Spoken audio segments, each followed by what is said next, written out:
कालिया बेटा, कीरीश का गाना सुनेगा? कीरीश का। सत्तू यार, परेशान ना कर।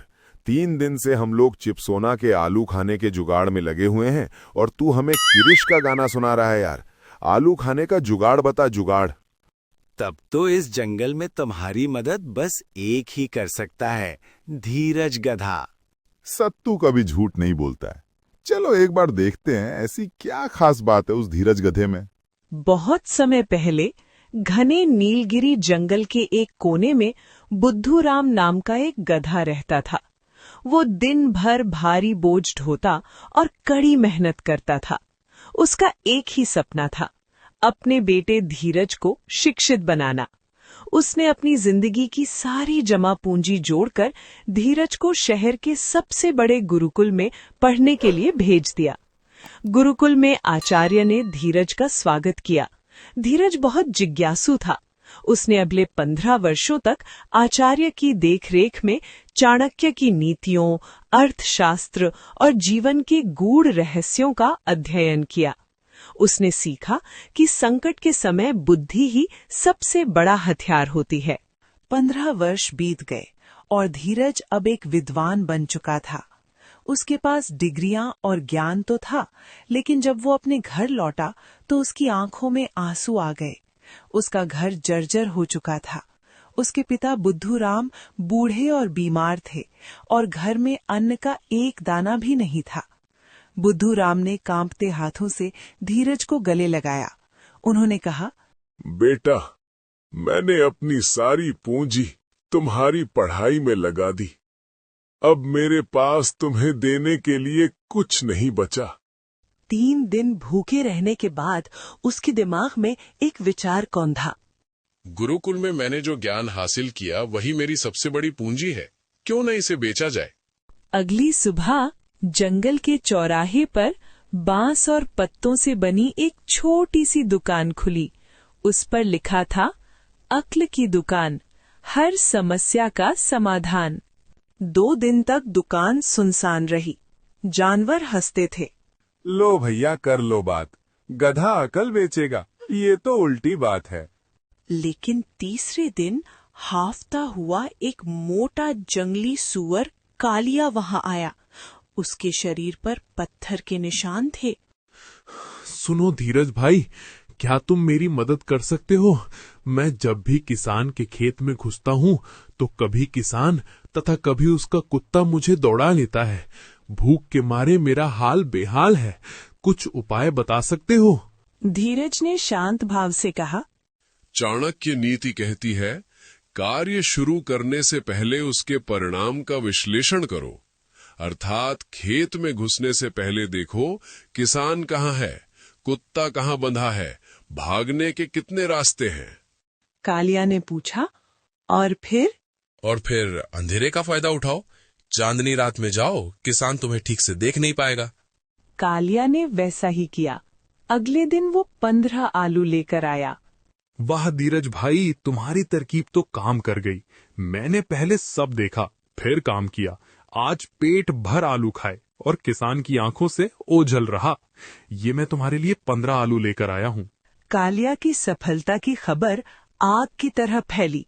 अगले ही दिन चंचल नाम का सियार, जो शेर का चाटुकार था, दुकान पर आया। शेर मुझे मार डालेगा। मैंने उसके सामने मांस का टुकड़ा खा लिया था। चाणक्य कहते हैं, शत्रु को मित्र समझो, पर अत्यधिक सीधा मत बनो। शेर के सामने हमेशा हड्डियां चबाओ, उसकी तारीफ करो। जब वो पानी पीने जाए या इधर उधर आंखों से ओझल हो, तभी मांस छिपाकर रखो। लेकिन अगर पकड़ा गया तो? अपने राज किसी को मत बताओ। तुम्हारी चालाकी ही तुम्हारी ताकत है। 1 हफ्ते बाद चंचल 20 आम लेकर आया। शेर मुझे अपना सबसे वफादार दोस्त मानता है और मैं रोज पेट भर खाता हूँ। लेकिन एक दिन शेर को शक हो गया। तू मुझसे छिपाकर खाता है? महाराज, मैं तो सिर्फ आपके छोड़े हुए टुकड़े चुनता हूँ। क्या मैं इतना बेवकूफ हूँ कि आपका शिकार छीनूं? और फिर उसने शेर को एक पका हुआ मीठा फल भेंट किया, जो उसने पहले ही छिपा रखा था। शेर खुश हो गया। एक दिन रूपा लोमड़ी भी धीरज गधे के बारे में सुनकर उसके पास अपनी परेशानी लेकर आई। धीरज भाई, यहाँ पास ही एक मुर्गी खाना है जहाँ बहुत मोटे मोटे मुर्गे हैं, लेकिन एक परेशानी है कि मैं उन्हें खा नहीं सकती क्योंकि उनकी रखवाली 3 मोटे मोटे कुत्ते करते हैं। धीरज ने गंभीरता से कहा, अवसर पहचानो, 3 दिन तक उनकी आदतें देखो, कब वे थकते हैं, कब बदलते हैं, फिर उस पल में घुसो जब तीनों एक तरफ हों। और पकड़ी गए तो? मौन सबसे बड़ा बल है। न चिल्लाओ, न भागो, शांति से बचने का रास्ता ढूंढो। रूपा ने 5 दिन इंतजार किया। 6ठे दिन सुबह 6 बजे जब कुत्ते सामने वाले गेट पर बैठे थे और आपस में बातें कर रहे थे, वो पीछे से चुपचाप घुसी और एक मोटा मुर्गा लेकर निकल आई। धीरज की तरकीब रूपा लोमड़ी के काम आ गई थी। एक दिन डैनी भालू अपनी परेशानी लेकर धीरज के पास आया। धीरज भाई, मैं बड़ी ही मुश्किलों से मधुमक्खियों का शहद इकट्ठा करता हूँ, लेकिन कुक्कू बंदर मेरा सारा शहद चुरा लेता है। मैं बड़ी परेशानी में हूँ, क्या करूँ? धीरज ने समझाया, अपनी गलतियां स्वीकारो। एक ही जगह शहद रखना गलती थी, अब 3 जगह बनाओ। बंदर को दिखाने के लिए एक खाली खोखला दिखाओ, लेकिन असली शहद कहीं और छिपाओ। लेकिन वो बहुत चालाक है। धन को चलायमान रखो, इसका मतलब है हर हफ्ते जगह बदलो। जो चलता है वही बचता है। डैनी भालू ने ऐसा ही किया। बंदर खाली खोखले पर नजर रखता रहा, जबकि डैनी दूसरी जगह मजे से शहद जमा करता रहा। धीरज की युक्ति डैनी भालू के लिए सही साबित हुई थी। जहां पना तुस्सी ग्रेट हो, तो वो कबूल करो, ये मेरी तरफ से तुम्हारे लिए 5 किलो देसी मधुमक्खी का शहद। धीरज भी बहुत खुश था कि उसकी तरकीब काम कर गई और उसे गर्व भी था कि उसकी पढ़ाई लिखाई काम कर रही है। एक दिन चंपा चिड़िया उसके पास अपनी परेशानी लेकर आई। कालू कौआ रोज मुझे चिढ़ाता तथा कहता है मेरा घोंसला बेकार है।